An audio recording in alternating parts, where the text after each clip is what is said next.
What's happening, folks? So in sports, there is a term called the GOAT, the greatest of all time. Arguably, Michael Jordan is the GOAT of basketball, and Tom Brady is considered the GOAT of football or quarterbacking. So my friend Jerry Gray recently shared my YouTube page on his Facebook page with some of his friends, and my subscriber count jumped drastically. So I said, how can I thank Jerry for going out of his way to broadcast my channel to his friends and have them like it? So I said, you know what? Jerry is the GOAT for doing that. Matter of fact, he's better than the GOAT. He is the GOAT tamer. So for the entirety of this video, I will be wearing my Jerry Gray Riding a Goat shirt. Shout out, Jerry. I appreciate the look. I'm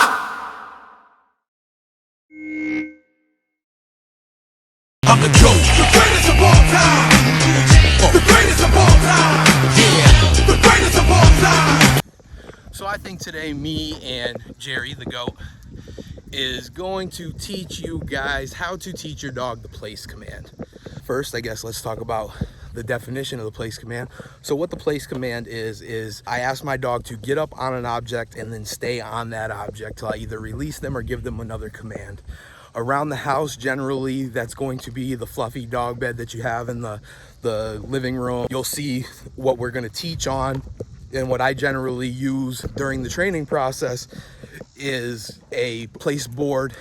I get these particular ones at 4legs4pets.com. I really like these because they stack easily, so I can put several in my truck when we go out to the park, and they also clean very easily. I can just hose them down, so you know, if they're dirty, or you know, the dog's dirty paws, a muddy day, maybe a wet rainy day, and the dogs are getting all muddy and stuff like that, then generally I can just hose it down. But yeah, so these are the ones that I use. But again, the place is any object that has defined boundary, is a different height or texture than the surrounding ground. The reason we want it to be a different height or texture is so that the dog can really determine when it's on it and when it may step off of it. By having it a different height than the surrounding ground, they know that they went on or off that step. Or by having it a different texture, putting, say, a towel down on a carpeted area, it'd be very hard for them to determine if they're on it or off of it, and they could make mistakes.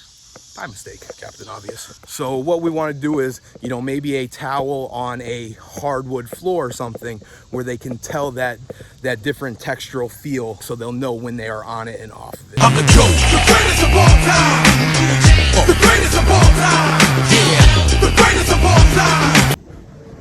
All right, so the first thing that we want to do when we're getting started teaching the place command is we want to make sure that the dog understands pressure and release. I always get started with pressure and release first, so that they understand how to move towards the pressure. I explained it in more detail in my how to walk on a loose leash video, so I'll link that up here so you can go to that if you need more direction on leash pressure and teaching the on and off of the pressure and the release. After we've established that the dog understands the pressure and release, then the next thing we want to do is start guiding him towards the place board. What I'm going to do is apply that gentle pressure towards the place board. At first, sometimes dogs are hesitant to get up onto it because it's a new surface, it's a new thing, so they'll try to kind of avoid and go around it. Other times, dogs are confident and comfortable, they'll just get right up on there. So I'm just going to use that gentle pressure. I'm not going to allow them to go away from it, but I'm also not going to pull them on, as explained in the pressure and release video. I'm just going to put pressure in that direction and become an anchor until they move in that direction. As soon as they do, even if it's just a little bit at first, I'm going to release the pressure. Once they get up onto it, I'm not asking them to stay for any period of time right now. If they just walk up on it and walk off the other side, I'm still gonna praise and treat. I will start asking for more as we continue and move on. So once we've gotten to this point, now I'm gonna start asking for a little bit more as far as getting onto the place. Instead of guiding them all the way onto place, I'm going to issue the command place. I'm gonna give them slight pressure and get them to move more on their own up there. Once they get up there, I'm gonna reward while they're on place and release immediately. So once they're getting on comfortably, then I'm gonna start asking for a little bit more. I'm gonna start asking for them to pause up there and not just walk off the other side. So what I'll do is I'll use my leash in that braking motion in the opposite direction to get them to stop there. And then I'm going to praise, reward, and release them right away. I'm not asking for any kind of duration right now. I just want a little bit of a pause so that they have the ability to get their reward on place. That's what's gonna make them eager to get onto it moving forward. All right, so at this point we have the foundation set. The dog understands how to get up on there, and they understand that the reward comes when all 4 paws are on place.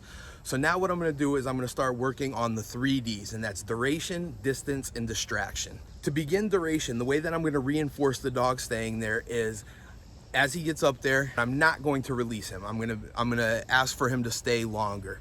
What's inevitably going to happen? The dog is used to going up, getting its reward, and stepping back off, so they're going to try that. What happens is when he does, I'm going to use my spatial pressure. So the whole concept of pressure and release goes from the leash, and it also applies when I'm using my spatial pressure and I'm moving into their space with my body. So as he steps off, I'm going to apply my spatial pressure towards him, and as he backs up onto it, I'm going to release my spatial pressure as well as the leash pressure. Okay, I'm going to be using both in conjunction right now because he really understands the leash pressure at this point.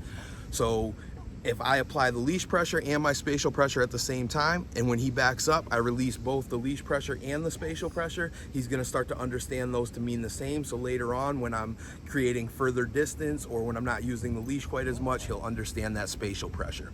Now, the way that I like to relate reinforcing the place command is by utilizing a story from our childhood. When you were a child, or maybe last weekend, I won't judge, that's your business, did you ever play the lava game? That's where you go from the couch to the ottoman, but you can't touch the floor because it's made out of lava. Well, it's the same principle when I'm teaching the place command. The place is the safe zone. The rest of the floor is made out of lava, so they can't get off of it. The moment that any part of their body touches the lava, that's gonna turn pressure on, be it my leash pressure or my spatial pressure. Once they return to it, then the pressure goes away. So in the beginning, I'm not gonna create very much distance. I'm gonna be right there next to the place board. As soon as they step off, I'm gonna be right there to correct them immediately. My goal is to interrupt them and show them that they're making the mistake at the exact moment that their very first paw touches the ground, touches the lava. At that moment, if I show them that they're wrong there, it's gonna become crystal clear really quickly that it's the act of stepping off of it that is wrong and getting back on it is the right thing. That's when they're gonna get their praise and their motivation. In the beginning, I'm only gonna ask for a few seconds. I'm gonna ask for 15 seconds, 20 seconds, 30 seconds, whatever I feel the dog is capable and comfortable with. If the dog is breaking off of place at 15 seconds over and over, and I put them back on and I step back, and 15 seconds later then I'm gonna start releasing them at 10 seconds. I want them to make the mistake a couple times so that I can show them to get back onto it, but I also want them to succeed more than they fail. So after about 10 seconds, I'll release, praise, we'll have a little puppy party, and then we'll do place again, and they'll get back up there, and I'll make them stay for another 10 seconds, and I'll do that several times. And as they start to get more comfortable and they start to understand that if they break, I put pressure on, they get back on, the pressure goes away. And if they can just wait till that 10 seconds, 12 seconds, 5 seconds, different for every dog, then I'm gonna release them and we're gonna have a good time, we're gonna have a puppy party. As we continue doing this, then I'm gonna start building that time period. So I'll go from 10 seconds to 15 seconds. And when they're being successful multiple times over and over with that, then I'll move to 25 seconds, to 40 seconds, to 2 minutes, so on and so forth, until I have a dog that reliably places for however long that I want. My dogs can do it for hours at a time if necessary, and sometimes it is. I work with a lot of aggressive dogs, so being able to tell them to be on their place and have them stay there while I'm working with that dog that they shouldn't be in their space is really convenient, and it really helps me out a lot. We're going to talk about the benefits, some of the benefits of the place command and why this is such a valuable command after we learn how to do it. All right, so now we got them staying for longer periods of time.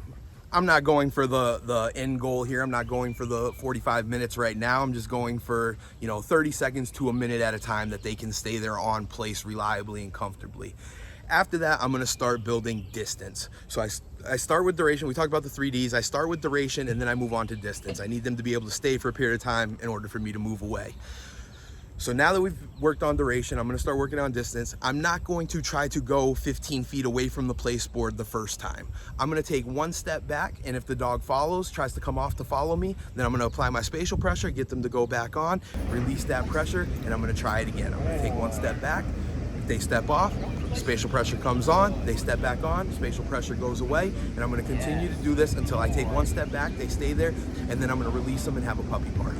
Once I get them doing one step, then I'm gonna start doing 2 steps. And when I can do that, then I'm gonna come back, reward them on place, and then release them and have a puppy party and give them a little break. And I'm gonna continue doing this till I build as far of a distance as I want. Eventually, I should be able to move and go anywhere that I want without our dogs worrying about where we are, because they know their job at that particular point is to remain on place until, again, we release them or we give them another command.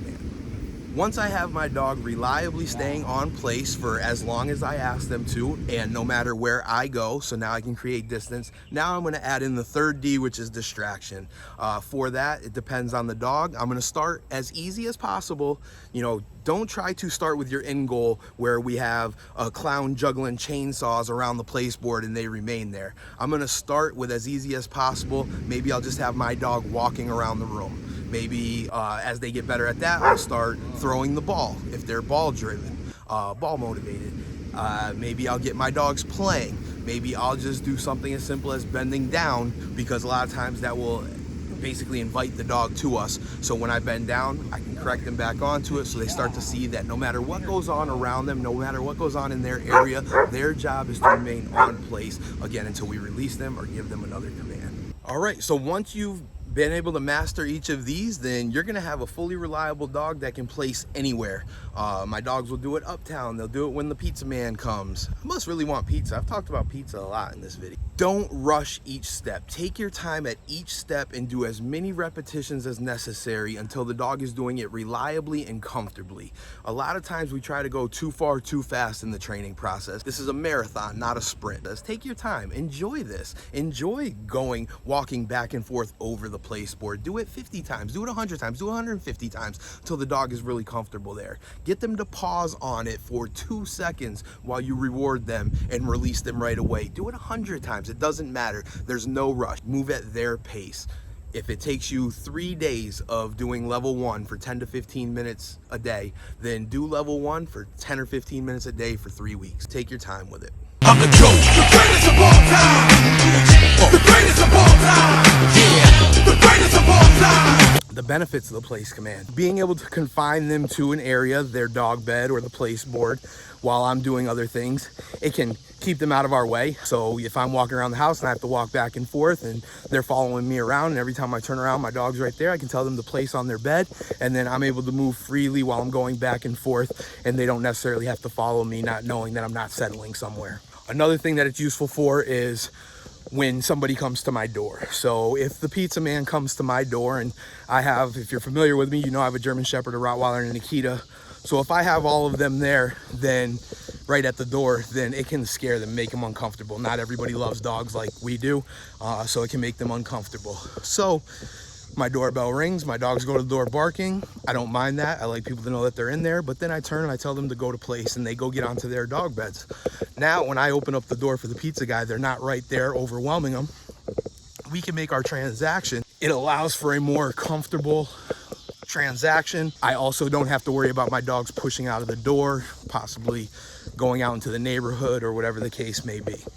Another thing that the place does is it helps with what's called impulse control.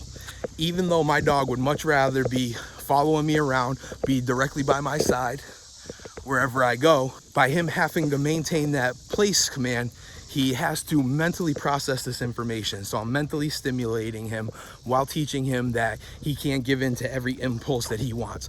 I walk into the kitchen, he doesn't necessarily have to follow me. He can stay right there on his dog bed. In this particular case, he has to, because I've asked him to do the place command.